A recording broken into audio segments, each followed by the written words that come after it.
who are 6 feet tall and make $100,000 a year. It's 2.3% of the population. It's not enough men. Exactly. Look at her face. 2.3% of the population is 6 feet tall and makes, look at, she's like having a heart attack. Is 6 feet tall and makes $100,000 a year. 2.3% of the population. So of course, I want to ask you guys this one thing. So we've already gone through like the offsetting of like you were more valuable and everything. What is the just one thing, one feature that you got to have in a relationship with a guy? Personality. Ethics and morality. Same thing. Same thing. Consistency. I like that one. Okay. And you said Love. All right. Now let's see what our friend Mackin has to say about all this great. After survey, men say they care more about physical attractiveness than women, and women say they care more about money than men when selecting a mate. But a recent, sophisticated registered report of over 10,000 individuals from around the world compared what traits people say they want to what traits actually predict romantic evaluations. And first, they found that men understated how much they cared about earning potential, and women overstated it. In other words, for women listening, men care more about your career in practice than in theory. And for fellas, women generally care less about your earning potential than they let on. On the other end, they found that all people, but especially women, understated the importance of physical attractiveness. So looks matter more than people say, especially more than women say. On paper, sure, classic finding, women care more about money, men care more about looks, but in actual romantic evaluations, men and women care about the same about both. And they both care more about looks than money. And for what it's worth, this result is very consistent with a large-scale meta-analysis on the same topic from 10 years ago. Now, to be clear, this doesn't mean that anyone's lying on paper, right? We don't have perfect insight into what drives our romantic feelings. Men might genuinely think they care less about a woman's career than they do, and women might genuinely believe that looks don't affect their romantic evaluations of men as much as they do. It's just that, on average, they're wrong. So this is the argument that I hear often. It's like, well, women are saying that they want, the 6'3" tall guy, blue eyes, with the blue eyes, right? Trust fund, whatever. Yes. And then, but then they don't get with that guy, and therefore, Michael, hypergamy isn't real. And it's like, no, there just aren't that many 6'3" guys. They're only 1% of the population. When he's saying women do care about looks, but they don't care about looks as much, they still care about looks. It's just in practice, they can't find guys to commit to them that look the way that they want. So they end up settling, but they're not settling. They're actually going across the scale to who they should have ended up with anyway, had their beliefs not been delusional. That's who they probably would have ended up with. But in their minds, they're settling. Of course, they're not. And so that's the issue. And the thing with money, it's like men underestimating how much money matters. Well, yes, the world is expensive. Having a girlfriend who makes some money is kind of nice. You know what I'm saying? So I can understand that, because most guys are like, I don't care about money at all. Unless you make like $400,000 or $500,000 a year, it's nice to have a girlfriend who makes a little bit of money. It's cool if she can buy her own makeup and shit. That's kind of nice, right? So I totally understand what's going on. But the problem is, whenever I hear this, like, women say they want a guy who's 6'1", but settle for a guy who's 5'10". It's like, the thing is, no, there's just not as many guys who are 6'1". That's the reason why. It's not a function of women lying about their preferences. It's a function of economics. The barista doesn't date the billionaire. You're correct. But that's because there's not enough billionaires. It's a function of economics.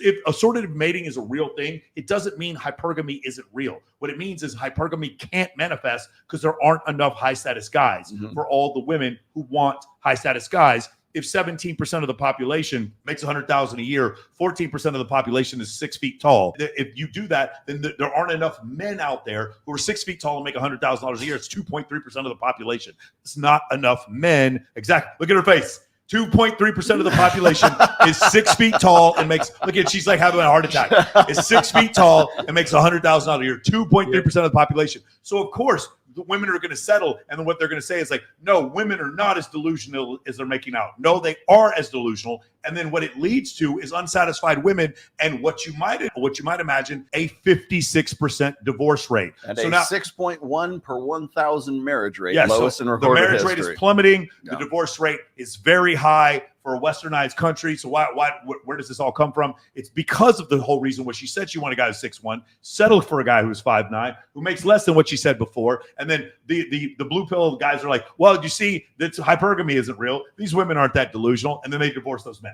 That's essentially what's going on. There just aren't very many high status men out there. I say like the top 15% of men are what women would consider high status. These are guys who have multiple things going for them, but they have no trouble getting dates. Those guys, it's about 15% of men. There's a bottom third or quartile. I'm going to be generous and say quartile. It's probably more than a third of men who have very little options with women. I know there was that one study that showed 28% of men having 0 sexual partners a year, and that number came down. And I understand that the number came down, but that doesn't mean that those men have solved women. Having 1 sexual partner in a year doesn't mean you fixed your problems with women. You probably still have some issues with women, even if you've had one. That one may have been a prostitute. Who knows? But my point is, in this whole, here we go, sexual freedom, regulated sexuality. My point is, whenever I hear these studies talking about women are not that delusional, and no, they change assortative mating, this proves hypergamy is still real. It's just people's my preference. A lot of people's preference would be to have a Bugatti. They just can't afford it. It doesn't mean they don't want Bugattis. They still want them. They just can't afford them. The barista still does want to date the billionaire. She just can't. She just has to read 50 Shades of Grey and just believe that she's dating a billionaire with a huge. Just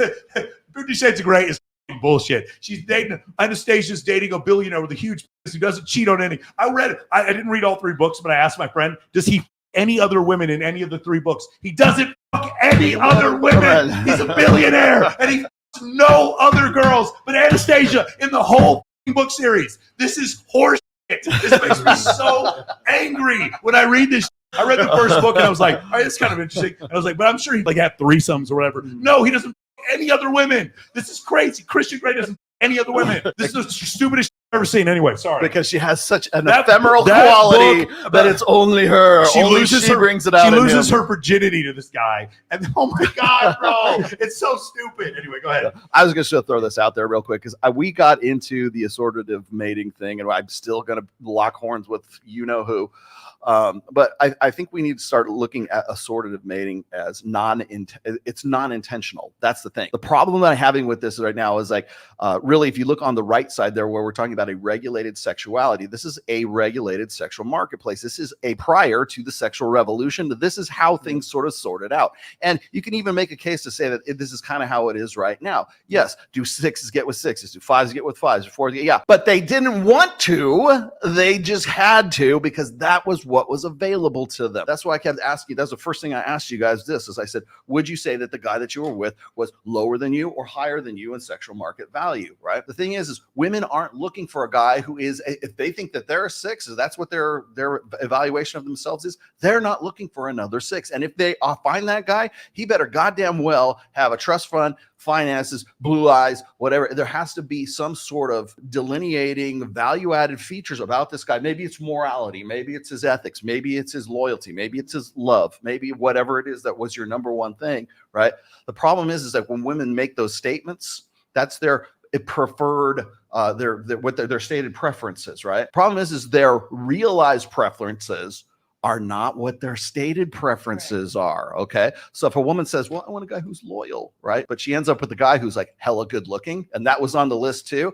Guess which one is number one in the stated preferences and which one is in the revealed preferences? Because women want a good looking guy because they're not a 6 is not looking for another 6 or certainly not a 5. They're looking for a 7 or above. Okay. And if that guy is a 6, he got better have value added features that make him worth ignoring all the 7s and above, right? It's not it's not brain surgery. It's not rocket science. It's just simple mathematics. And I do agree with him in the sense that there's not enough high value guys to go around. So what happens? Yes, things settle out. And again, it's not who women and men end up with. It's who they wanted to fuck in the first place, couldn't get to that, and then who they are going to settle into.